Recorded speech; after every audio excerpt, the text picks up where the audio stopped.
ايه اتحدى واحد يبيع لك لحم عراقي بالكميه اللي انا اخليها ايه لفه ب 2000 دينار. هلا بسعد الذهب. غالي هلا بملك. مأكولات سعد في اربيل. اويلي تعال انتبه. مأكولات سعد الشعبيه. كبده ب 1000 ونص. قيمه لحم مفروم. ايش قد؟ 1000 وربع. 1000 ربع 1000 وربع يا بلاش. صدر دجاج. سولف لي عن صدر الدجاج. قول لي هذا سؤال، دجاج شنو نوعه؟ سحب بدون عظم. تركي لو شنو نوعه؟ تركي. احسن نوعيه يعني. احسن نوعيه. حلو كمل لي. لحم عراقي. جينا على اللحم. هذا لحم عراقي. جينا على اللحم. هذا ايش مستوي سعد؟ هذا قوسي هذا. هذا يضرب دقلات سعد. هذا ب 2000. هذا ب 1000 وربع.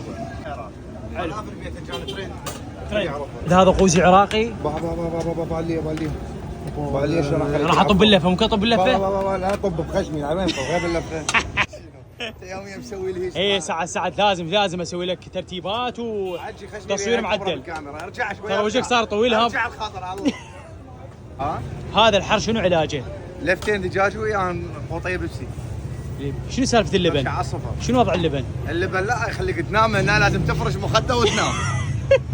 ما بيك حلا. لبن الفيل يابا تعال شوفه تعال. باع الوقف. الله باع الوقف. اي والله وقف. هذا تفرش وتنام بصفه. هذا ماكو ما تبيش شي يمك مو سعد؟ لا ما تبيش شي يمك. ما عندنا شيء نطبخ على قد اليوم. كل يوم بيومه. يوم بيوم. حلو. الحمد لله والاثنين عطله. اثنين عطله بس ريزو. اي بس حلو. سعودي. حبيبي. ما ادري احس لفه القوزي غالي عندك. حجي لحم عراقي اتحدى واحد انا ابدل بيه فلوس. ايه اتحدى واحد يبيع لك لحم عراقي بالكميه اللي انا اخليها ايه لفه ب 2000 دينار. اتحداه. على مستوى شنو؟ ايه على مستوى العراق عمي. ها لحم عراقي الله وكيل.